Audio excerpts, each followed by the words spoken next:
Hi everyone, my name is Paul De Cinque and I am Chair of Music Education and Brass here at the UWA Conservatorium of Music.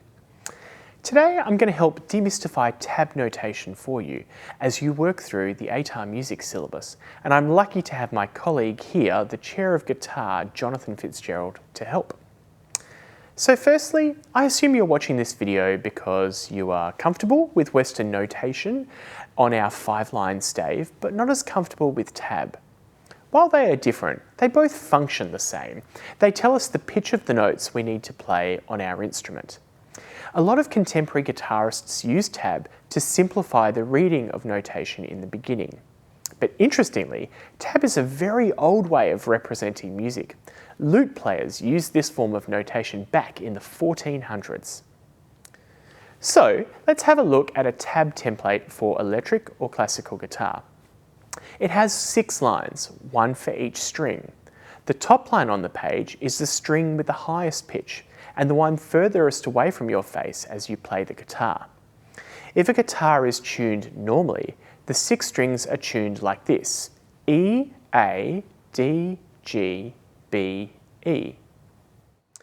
Here is also a short translation of those pitches into Western notation. Now, if we look at Jonathan's guitar closely, you can see those bars appearing along the top of the fingerboard. We call these frets, and each fret represents a semitone higher on that string. So think of it this way: the first fret on the E string is 1 semitone higher than E, which is F. The second fret on the E string is 2 semitones higher than E, which is F sharp or G flat. A is 5 semitones higher than E, so I need to press down on the 5th fret on the E string to play an A. Let's do a short quiz to check that you understand all of this. Pause the video after each question to work out the answer.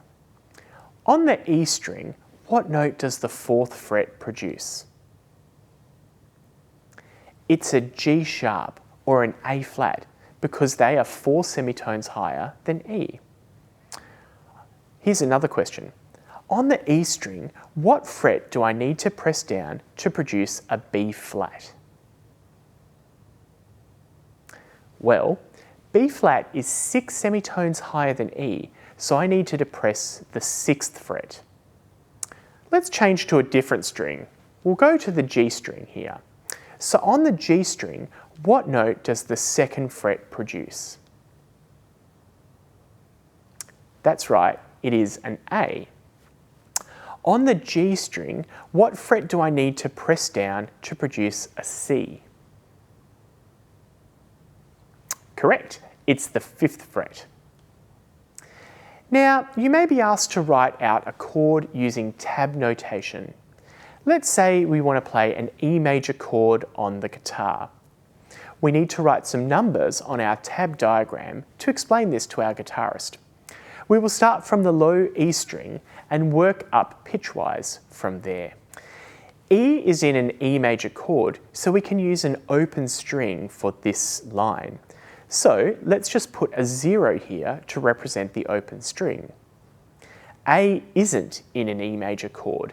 B is the next note above that is in the chord. B is 2 semitones higher than A, so we need to press down on the 2nd fret on the A string. Therefore, let's put a 2 on the A string line. D isn't in an E major chord either.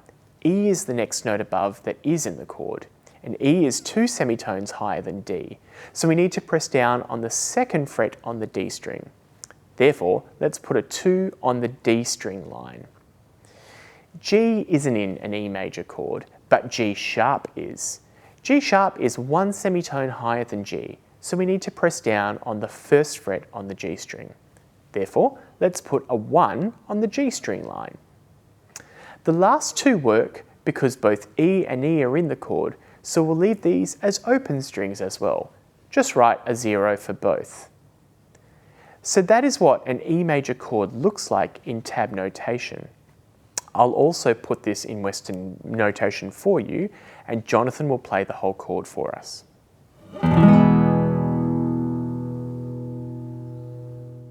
Now it's your turn. I want you to work out an A major chord using the same process. Pause the video and start from the low E string working up pitchwise. Let's see how you did. E and A work as they are in the chord, so we just put a 0 on both of those lines. D isn't in an A chord. E is the next note above that is, and it's 2 semitones above, so we need to write a 2 on this line. G doesn't work either. A does, and it's 2 semitones above, so we need to write a 2 on this line as well. Again, B doesn't work. C sharp does, and it's 2 semitones above, so we'll write a 2 on this line as well. Finally, the high E works, so we can put a 0 here. Was this the answer that you got? Notice for a chord, we stack the numbers vertically.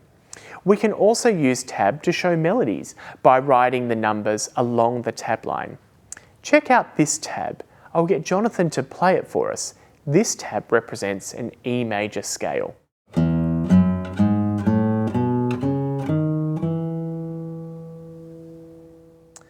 Now for a bit of extension, if you're interested. When playing the guitar, we need to remember that our hand isn't that big, so we can't have our fingers spaced out that much. Check out this tab. I've written the E major chord twice, on the left like before, and on the right differently. While the answer on the right will sound like a major chord, it isn't really playable. Check out Jonathan's hand. He simply can't be pressing the A fret on the A string and then the 9th fret on the D string. He just can't stretch that far comfortably. When writing chords, your goal is to keep the hand close together and not stretching too far. Check in with your teacher to make sure that you are picking the best fret for each string. We will have some short exercises for you, and there are a heap of great websites out there explaining tab even further. Maybe you can try to transcribe some of your favourite songs for guitar tab, or write out some progressions to play on the guitar as well. The best way I think to learn tab is to write it and play it as well. Best of luck with your ATAR music studies this year.